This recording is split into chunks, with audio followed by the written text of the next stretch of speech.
মনে রাখবেন, আল্লাহর কথা মন দিয়ে শুনতে হয়। যে যতটা আন্তরিকতা নিয়ে, আগ্রহ নিয়ে আল্লাহর কথা শুনে, আল্লাহ ততটাই তার জীবনে বরকত দান। এই জন্য মোবাইলে হাতে ধরে রাখলে, এই হাতে ধরে যদি ভিডিও রেকর্ড করে, মনোযোগ বসে না। এতে করে ওই বেচারার সারাক্ষণ ওই মোবাইলের দিকে নজর থাকে, ফলে সে আর কানে এবং দিলে কথা পৌঁছে না ঠিক মতো। এই জন্য দয়া করে কেউ একজন, আমি নিষেধ করলাম, প্রিয় ভাই, মানুষ বেশি বা কম এটা কোনো সমস্যার বিষয় না। আমি কোনো ইলেকশনে দাঁড়াইও নাই, আমি নির্বাচনী জনসভায় আসিনি, কাজে আমি ব্যাপক মানুষ দিয়ে করব কি? আমার তো এর দ্বারা কোনো ফায়দা নেই। মনে করেন 50,000 মানুষ একসাথে হয়েছে, এতে আমার কবর রাজার নাম আল্লাহ।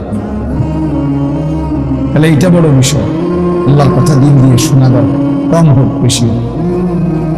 এই জন্য একজনও, ছেলেরা নওজোয়ান, মোবাইল হাতে ধরে রাখবে, নামাও, ভালো না লাগলে চলে যাও, গিয়া অন্যখানে মোবাইল টিপো, এটাও অবাক। বাকি এখানে বসে মোবাইল হাতে ধরে রাখা যাবে না, আমি নিষেধ করলাম। যার ভালো না লাগে সে চলে গেলে ভালো, গিয়া ঘুমাইলে ভালো। 2 নম্বর হলো, আমি একটা বিষয় বলি। আমি যখন খুতবা করতেছি, আমি একজন ছেলেকে দেখলাম যে ওই যে বাদ্য বাজতেছে, কোন একটা কোন জায়গার মধ্যে বাদ্য বাজছে, সে বাদ্যের তালা তালা বুঝতেছে, নিজের শরীর নাচে, নাড়াইছে এখানে বসে। আমরা দেখছি, আমি ইচ্ছা করলে তোমার দাঁড় করাইতে পারতাম, কিন্তু আমি সতর্ক করলাম। মনে রাখতে হবে, হাদিসের মধ্যে আছে, আল্লাহ নবী সাল্লাল্লাহু আলাইহি ওয়াসাল্লাম বলছেন, ইস্তিমাউল মালাহি মাসিয়াতুন, এই গান শোনা, বাদ্য শোনা, এটা গুনাহ। ওয়াল জুলুসু আলাইহা ফিসকুন, এবং ওই গানের মজলিসে বসা, সে প্রকাশ্য পাপ, ফাসিক। এরপরের লাইনটা ভয়ানক, ওয়াত্তালাযযুযু বিহা কুফর, গান শুনে মজা নেওয়া, স্বাদ নেওয়া, এটা কুফর। এটা বড় ভয়ানক বিষয়। আপনি যে তাল উঠলে, দুললে, নাচলে, তো এটা ঈমান চলে যাওয়ার আসলে যে ভয়ানক বিষয়। হয়তো তোমার এমন অবস্থা যে তুমি যত নাফরমানি করো, হতে পারে শুক্রবারে তো নামাজ পড়ো, এই কথা মনে করে যে তুমি মুসলমান। হতে পারে তো তুমি কারো জানাজা পড়ো, এই কথা মনে করে যে তুমি তো মুসলমান। কিন্তু যদি আমার অজান্তে আমার ঈমান না থাকে, আমি বুঝলামই না বা জানলামই না, হাসরের ময়দানে গিয়ে দেখলাম যে নামাজগুলো পড়ি নাই সেগুলোও নাই, যে 2 ওয়াক্ত পড়ছি সেটাও নাই। কারণ ঈমানবিহীন কোন ইবাদত কবুল হয় না, স্পষ্ট কথা এটা কোরআন। ওমান আরাদাল আখিরাতা ওয়া সাআ লাহা সাইয়াহা ওয়া হুয়া মুমিন ফাউলাইকা কানা সাইয়ুহুম মাশকুরা। আল্লাহ তাআলা বলেন, যে আখিরাত চায়, মানে জান্নাত চায়, আখিরাতের মুক্তি চায়, ওয়া সাআ লাহা সাইয়াহা, এবং জান্নাতের জন্য, আখিরাতের জন্য কঠোর পরিশ্রম করে, মানে আমলের মেহনত করে, ওয়া হুয়া মুমিন, এই অবস্থায় যে সে মুমিন। এইটা বলে নিছেন, ঈমান অবস্থায় যদি আখিরাতের আশায় কেউ সর্বোচ্চ মেহনত করে, ফাউলাইকা কানা সাইয়ুহুম মাশকুরা, আল্লাহ তাআলা বলেন তাহলে তার সমস্ত চেষ্টা কৃতজ্ঞতার উপযুক্ত, অর্থাৎ প্রতিদান পাওয়ার উপযুক্ত। তাহলে শর্ত হলো ওয়া হুয়া মুমিন, সেই ইমানদার হতে হবে। ঈমান জরুরি। কোরআনুল কারীম আল্লাহ বলছে ইয়া আইয়ুহাল্লাযীনা আমানু কুতিবা আলাইকুমুস সিয়াম, হে মুমিন তোমাদের উপরে রোজা ফরজ করা হয়েছে। তার মানে নাফরমানের উপরে না, বেঈমানের উপরে। ঈমান জরুরি, ঈমান জরুরি। এভাবে সমস্ত আমলের ক্ষেত্রে আল্লাহ তাআলা ঈমানকে শর্ত করেছে। মান আমিলা সালিহান মিন যাকারিন আও উনসা ওয়া হুয়া মুমিন, আল্লাহ বলেন পুরুষ কিংবা নারী ঈমান অবস্থায় যেই নেক আমল করবে আমি আল্লাহ তাআলা তাকে ফালানুহইয়ান্নাহু হায়াতান তাইয়্যিবা, দুনিয়াতেই আরামের পবিত্র জীবন দান করব।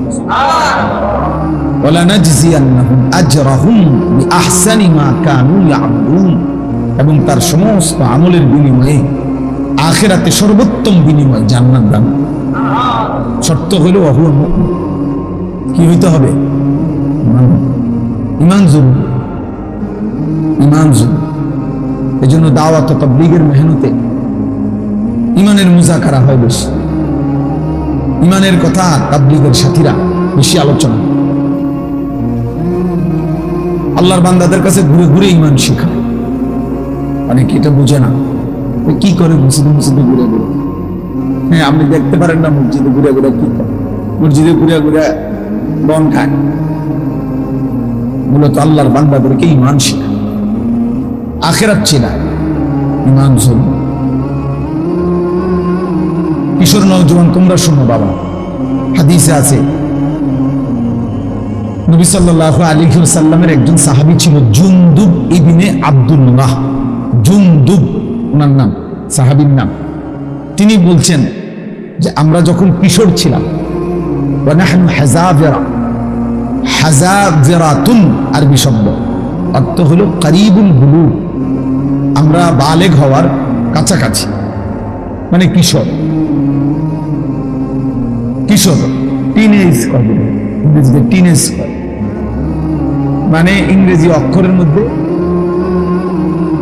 যেগুলোর মধ্যে টিন এটা আছে, এই 10 এর পরে 11, 11 এর পরে কি, এরপরে এই 13, 14, 15, 16, 17, 18, 19, এই যে টিন, এরাই টিনেজ, কিশোর।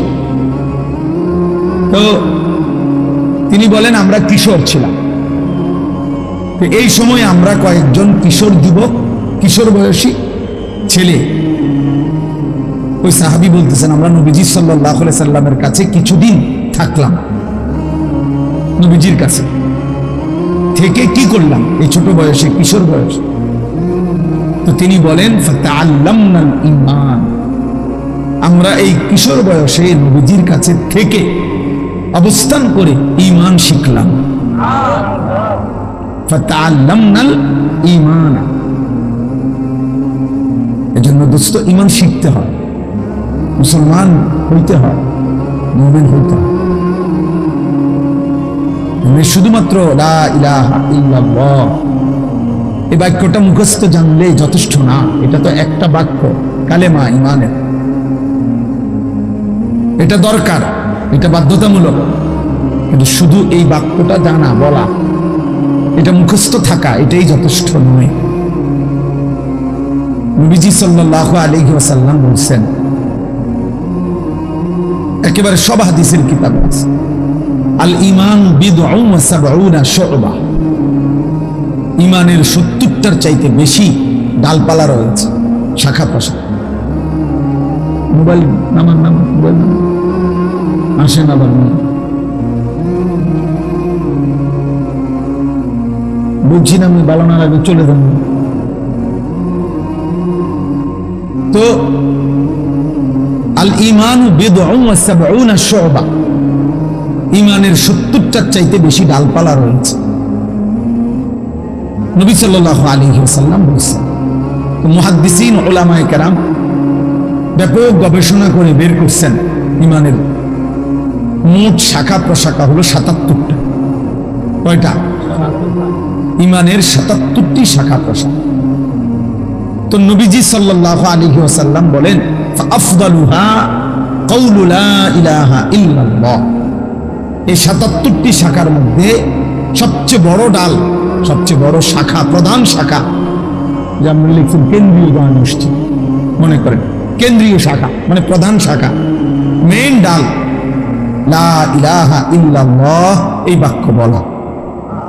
তাহলে তো ৭৭টা শাখার একটা প্রধান শাখা হইল কি এই কালেমা, বাকি ৭৬টা। বলো ভাইয়া, ছেলেরা বলো, বাবা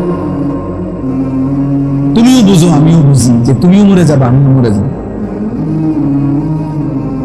এটা সহজ কথা দোস্ত, তোমারও শেষ আছে আমারও শেষ আছে, হাসলেও মরে যাবা কাঁদলেও মরে যাবে, এটা সবাই আমরা বুঝি।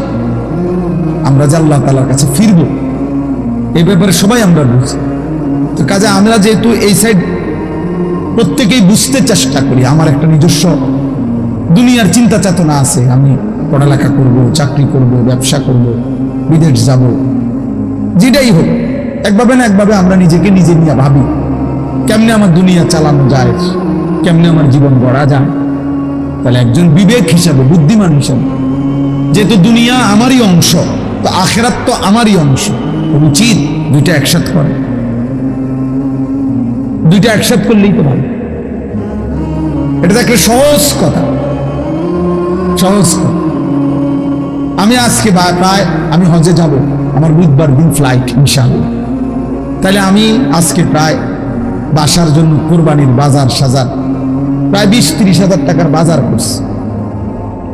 তো বাজারও করলাম, তো আমি আবার মাহফিলও এসে আসরের নামাজের পরে আমার ব্রাহ্মণবাড়িয়া শহরে বয়ান ছিল, সেখানেও এসে আমি আসরের জামাত ধরছি, জামাত পড়ে আবার বয়ান করছি। তাহলে এটাও আমার কাজ, সংসারের বাজার করে দেওয়া ওইটাও আমার কাজ। আমি ওই হিসাব করে উঠছি যে হিসাব করলে আমি বাজারও শেষ করতে পারবো, আবার কুমিল্লা ক্যান্টনমেন্ট থেকে গিয়া ব্রাহ্মণবাড়িয়া আসরের নামাজ ধরতে পারবো। আমার কাজ আমি এখানে আসতে হবে, আমার তাড়াহুড়া। আমি ছিলাম সেই বেড়তলা ব্রাহ্মণবাড়িয়া বিশ্ব রোডের কাছে, বাংলাদেশের শ্রেষ্ঠ আলিম দ্বীন ওয়াইজ আল্লামা জুবায়ের আহমদ আনসারী রাহমাতুল্লাহি আলাইহি হুজুরের মাদ্রাসায় বয়ান করছে, জামিয়া রহমানিয়া হুজুরের মাদ্রাসা। তাইলে ওইখানে আমি এখন, এখানেও আমার আশা দরকার, ওইখানে আমি এশার নামাজ ইতমিনানের সাথে জামাত পড়ে সুন্নত বিতির পড়েই এরপরে আসছি। এখন এখানে আমার দেরি হইব কিছুটা আমি বুঝছি, কিন্তু আমার জামাত পড়তে হবে কিনা কথা বলেন না, তাই এটা আমার জিম্মাদারি, যেটা আমাকে করতেই হবে। আমি এটা ছাড়বো কেন, এটা ছাড়বো কেন? মানুষ কম হবে, 5 জন শুনবে, অসুবিধা কি? মানুষ চলে গেছে, চলে গেলে আমার সমস্যা কি? কথা বোঝেন নাই আমার কথা? তাইলে বিষয়টা হইল, একজন সহজ কথা হলো, একজন বুদ্ধিমান হিসাবে একেবারে আদনা বিবেক থাকলেও যে কেউ আমাদের বোঝা উচিত যে দুনিয়াও আমার, আখিরাতও আমার। বাজারও করো, ব্যবসাও করো, বাকি সিজদাও করো, নামাজও পড়ো। এই জন্য বাপ ছেলেদেরকেও বলি, বাবা দিন শিখতে হয় ভাইয়া।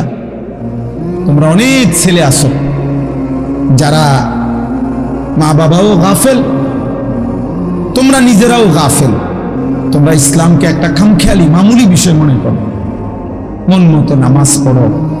অনেক ছেলে আছে তোমরা ফরজ গোসল কেমনে করে জানো না, অথচ তোমাদের বীর্যপাত হয়, কিন্তু তোমরা ফরজ গোসল শরীয়তে নির্ধারিত পদ্ধতি আছে, শুধু পানিতে ডুবাইলেই গোসল ফরজ আদায় হয় না, শরীয়তে নির্ধারিত নিয়ম আছে। ওই নিয়মে যদি কেউ ফরজ গোসল না করে, সে 100 সে নাপাক, অপবিত্র। এবার সে যদি কাবা শরীফের ছাদে দাঁড়াইও নামাজ পড়ে, আল্লাহর কসম তার নামাজ কবুল হবে না, তার জুমার নামাজও হবে না, তার জানাজার নামাজও হবে না, কিছুই হবে না। তাহলে দিন শিখতে হবে, ইসলাম শিখার জন্য, দিন শিখার জন্য জরুরি, এটা জরুরি। এটা বলে কিছু লোক মাদ্রাসায় পড়ে, ওনাকে ভাল লাগছে, ওনারা মাদ্রাসায় পড়ে, ওনারকে ভাল লাগছে, ওনারা স্কুলে পড়ে, ওনারা তো ভালো লাগছে, ওনারা কিন্টার গার্ডেনে পড়ে, যে জানি ভালো লাগে ফুটবল না, এটা মস্কারি না। কোরআন কোনো মস্কারি না, যে যার যেটা ভালো লাগে, যার মন চায় কোরআন শরীফ পড়ুক, যার মন চায় বাংলা পড়ুক, যার মন চায় ইংরেজি পড়ুক, না না, এটা এরকম একটা বিষয় না। এটা আমার ইবাদত। কোরআন শরীফ পড়া এটা শুধু একটা পড়া না দোস্ত, এটা একটা ইবাদত। কোরআনুল কারীম তেলাওয়াত করা একটা কি, বাংলা রিডিং পড়া ইবাদত, অঙ্ক করা ইবাদত, এটার সাথে এটার মিল আছে কি? এই জন্য নীরবে আলহামদুলিল্লাহ অনেক সুন্দরভাবে বসছেন, বাবারাও বসছেন, ছেলেরা তোমরাও বসছো। বাপ বুঝতে শেখো, দিন শেখা দরকার। আখিরাত আমি বুঝি নাই বললেই আখিরাত নাই না ভাই, আমি খেয়াল করি নাই বললেই আখিরাত হবে না, বিষয়টা এমন না। তুমি হয়তো ভাবতেই পারো বুঝি নাই হুজুর, আমরা স্কুলে পড়ছি, এত কিছু কি আর আমরা জানি? বুঝতে এই সমস্ত এই সামান্য কথায় আখিরাত টিকবে না। অনেক চাচারা আছেন, আপনারাও বলেন হুজুর আমরা গ্রামের মানুষ, মূর্খ সুরক্ষ মানুষ, আমরা এত কিছু টোয়াইলি কি আর হইব, আমরা কি আর পারব না? এই সমস্ত কথা বললে খোদার কসম বাবা আখিরাত টিকবে না। হাসরের ময়দান ফাইজলামির জায়গা, আমাদের মস্কারি না, এটা আদোয়ান না। আমি গপ মারবেন বইয়া বইয়া ফালতু কথা বলবেন, মস্কারি করবেন, জি না। 60 বছরেও যে মুসলমান হয়েও নিজের নামাজ সুন্দর করে নাই, 10টা সূরা শুদ্ধ করতে পারে নাই, ওই জিন্দিগি বদনসিব, দুর্ভাগা জীবন। ওই চাচাও বদনসিব, ওই দাদাও বদনসিব, বেটা দুর্ভাগা মানুষ। এটা জীবনটারে বাদ কতগুলো পাংশুবাড়ি বন বিড়ি সা বিস্কুটের মধ্যে শেষ করে দিচ্ছে, তামাশা করছে, জিন্দিগিকে তামাশা করছে। মনে করছে মোল্লা মুন্সিরা এরকম কত কথায় কয়, মারতো না চাই না, মারতেন না, আমরা মারতেন না, সুবিধা না। হ্যাঁ আপনি বাতে তো খান, আমরা বাতে খাই, আমরা তো আর শুধু বন খাই না, ভাত খাই, এই দুনিয়া পার হইতেছি। আখিরাতে দেখবেন এই মস্কারির পরিণতি কি।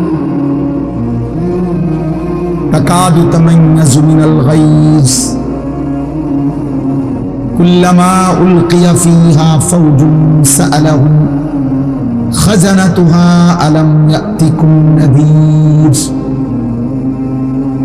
রব্বুল আলামিন বলে, জাহান্নামীকে যখন জাহান্নামে ফেলা হবে, জাহান্নামের ভীষণ আগুনে টকবক করবে, প্রচন্ড জাহান্নামের গর্জন আওয়াজ শোনা যাবে, আর জাহান্নামের ভীষণ চিৎকারে জাহান্নামের ফেরেশতারা তখন তাকে ডাক দিয়ে বলবে, আলাম ইয়াতিকুম নাযীর।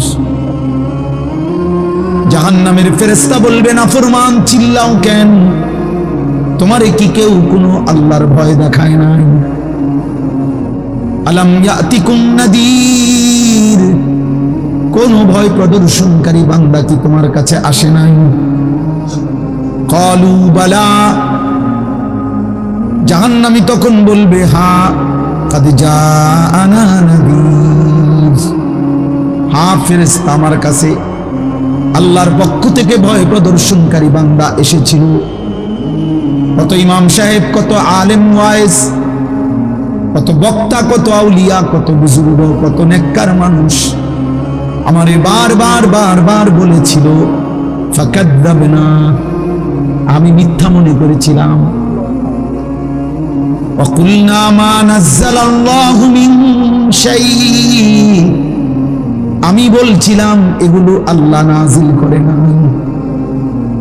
ইন আনতুম ইল্লা ফি দালালিন কাবীর, আমি আরো বলেছিলাম তোমরা মোল্লা মৌলবীরাই বড় বেশি ভুলের মধ্যে আছো। সরাসরি কোরআন শরীফের তর্জমা। وقالوا لو كنا نسمع أو نعقل ما كنا في أصحاب السعير। আল্লাহ বলেন, জাহান্নামী বলবে, ফেরেশতা সেদিন দুনিয়ার জমিনে যদি একটু বুঝতাম অথবা একটু শুনতাম, তাহলে আজকে আমরাও জাহান্নামী হতাম না। ফাতারাফু বিদামবিহিম, আল্লাহ বলে জাহান্নামী তার সবগুলো পাপের স্বীকৃতি দেবে। সব স্বীকৃতি শুনে ফেরেশতা তখন বলবে ফাসুহকাল লিআসহাবিস সাঈর, জাহান্নামী দূর হ, জাহান্নামের আগুনেই পড়ে থাক। শুনছেই যা, কিন্তু ফেরেশতা কি করবে? ফেরেশতার কোনো ক্ষমতা আছে কি? ফেরেশতা মা সালাকাকুম ফি সাকার। প্রিয় যুবক শুনো বন্ধু, কুরআনুল কারীমে আছে আল্লাহ বলেন জাহান্নামের ফেরেশতা জিজ্ঞেস করবে না ফরমান, কি তোকে জাহান্নামে ফেললো? ক্বালু লাম নাকু মিনাল মুসাল্লিন, খোদার কসম জাহান্নামী বলবে বন্ধু ফেরেশতা ভাই আমি নামাজি ছিলাম না। লাম নাকু মিনাল মুসাল্লিন, আমি মুসল্লি ছিলাম না, নামাজি ছিলাম না। হ্যাঁ, কুরআনুল কারীমের মধ্যে আল্লাহ বলেন কাল্লা ইদা বালাগাতিত তারাকি, আল্লাহ তাআলা বলেন নাফরমানের জান কবজ করতে যখন আজরাইল ফেরেশতা টান দিবে রূহটা ধরে, তখন এই রূহটা ছিঁড়ে কণ্ঠনালীর মধ্যে আইসা আটকায়া যাবে, বের হবে না। ওয়াকিলা মান রাক, লোকেরা তখন বলা বলি করবে কে আছো তারে ফু দিবা, কে আছো তারে ঝাড়ফুঁক করবা, কে আছো তারে একটা তাবিজ দিবা, একটা কিছু দিবা, সে তো ছটফট করতেছে। ওয়াকিলা মান রাক ওয়ালতাফাতিস সাকু বিস-সাক, আল্লাহ বলেন দুইটা পায়ের দুইটা অংশ পায়ের এইভাবে ভয়ে আর আতঙ্কে একটা আর একটার সাথে মিলে যাবে। ওয়াযান্না আন্নাহুল ফিরাক, আল্লাহ বলেন নাফরমান বুঝে ফেলবে আজকে আর কোনো জায়গা ফু দিয়া কোনো লাভ নাই, আমাকে এই দুনিয়া থেকে বিচ্ছিন্ন হতেই হবে।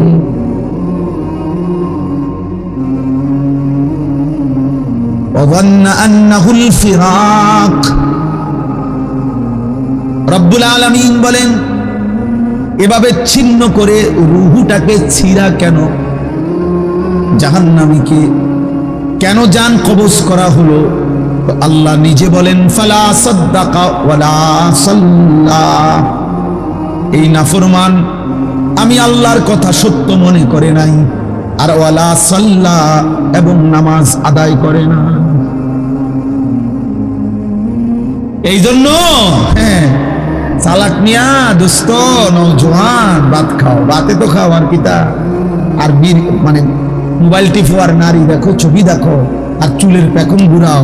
হ্যাঁ ঘুরাও, সমস্যা নাই আব্বা, দেখবা তোমার চাইতেও বড় শক্তিধর এই পৃথিবী থেকে হারায় গেছে, তোমার চাইতেও বড় ক্ষমতাধর এই পৃথিবী থেকে হারায় গেছে। তুমি কেডা? এ দেখতে দেখতে নাই, দেখতে দেখতে যৌবন ফুরায় যাবে, দেখতে দেখতে এই শক্তি সামর্থ্য ফুরিয়ে যাবে, ফুরায় যাবে। আশ-শাবাবু বাইনা দু'ফাইন, এক বড় বুজুর্গ বলছে যুবক তুমি মনে রেখো তুমি দুই দুর্বলতার মাঝখানে আছো, তোমার শিশুকাল দুর্বল, তোমার বৃদ্ধকাল দুর্বল, দুই দুর্বলতার মাঝখানে অল্প কিছু সময় তুমি শক্তি নিয়ে আসো, সেই শক্তির সময়টাই হচ্ছে যৌবন কাল। যদি কিছু করতে হয় শক্তির টাইমেই করো, নিজেকে গড়লে শক্তি থাকতেই গড়ো, নিজের আখিরাত সাজাইলে শক্তি থাকতেই সাজাও।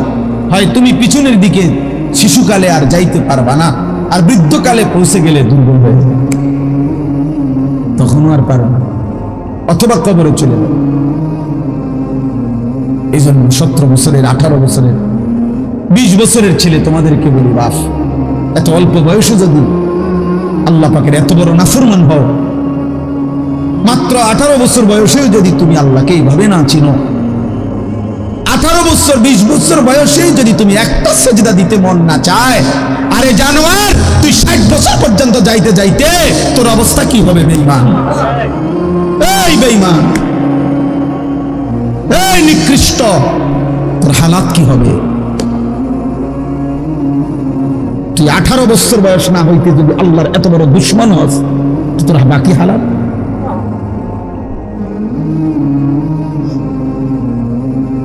বিশ বছর না আইতেই যদি তুই এত নারী দেখে ফেলো, এত উলঙ্গ ছবি দেখো, জানোয়ার, বাকি জীবন তাহলে কি দেখবা?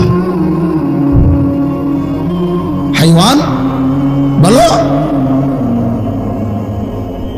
বাকি হায়াত কি দেখবা? তোমরা যা দেখার তো সব দেখে গেছে।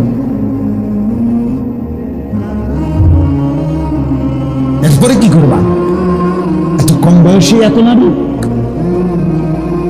এত অল্প বয়সে এত উলঙ্গ ছবি দেখে ফেললাম, এত অল্প বয়সে চরিত্র এভাবে নষ্ট করে ফেললাম যে নারী ছাড়া, ছবি ছাড়া, জেনার দৃশ্য ছাড়া, বন্ধুদের অসৎ আড্ডা ছাড়া। ওই দেখেন, ওই অপদার্থের দিকে দেখেন, ওই দেখেন ওই অপদার্থ কি করে।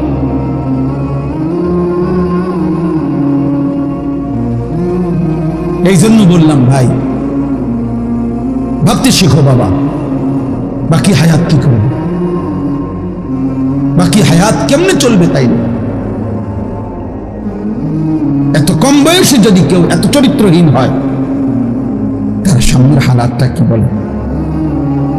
40 বছর পুষতে পুষতে তার অবস্থা কি হবে? 60 বছর, 365 দিন, যে কোনো দিন খোদার 1 বছরে ফজরের নামাজ পড়ে নাই, পরে আর আল্লাহ মনে করাই দিবি কে? হ্যাঁ, বুঝো নাই ভাইয়া? 1 বছর যারে আল্লাহ ভুলাই গেল, তো তোমার আর মনে করাবে কে? কে আছে তোমার এরপরে? আর যে সময় তোমার মাথার উপরে বাবা দাদা তাদের ছায়া আছে, তখনই যেহেতু তুমি আল্লাহ ভুলে গেছো, তো যখন তোমার বাপ মরে যাবে, দাদা মরে যাবে, মা মরে যাবে, তখন তোমার আল্লাহর কথা মনে করাই দিবে, তোমারে আখিরাত মনে করাই।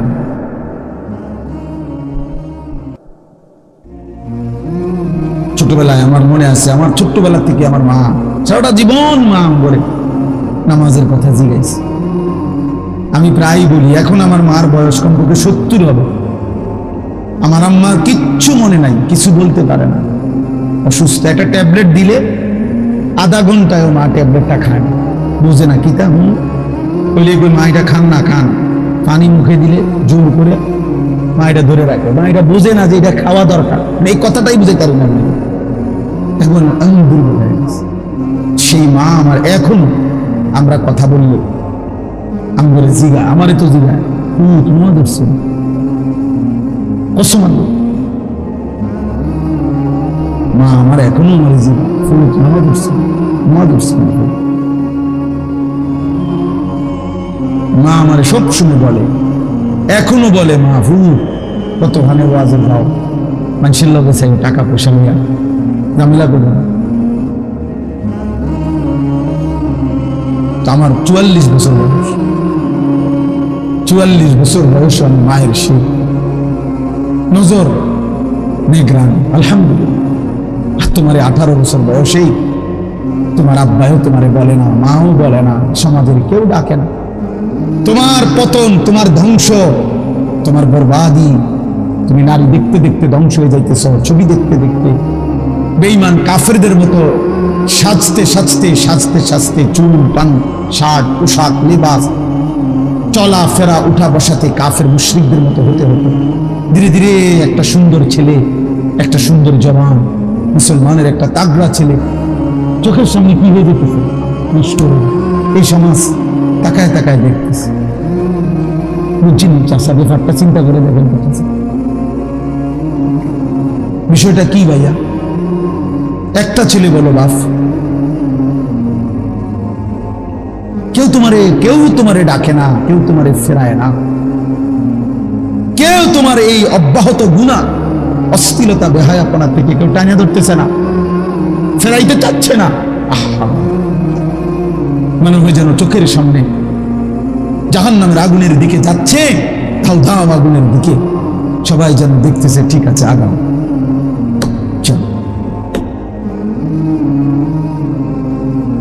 ومن يشاقق الرسول من بعد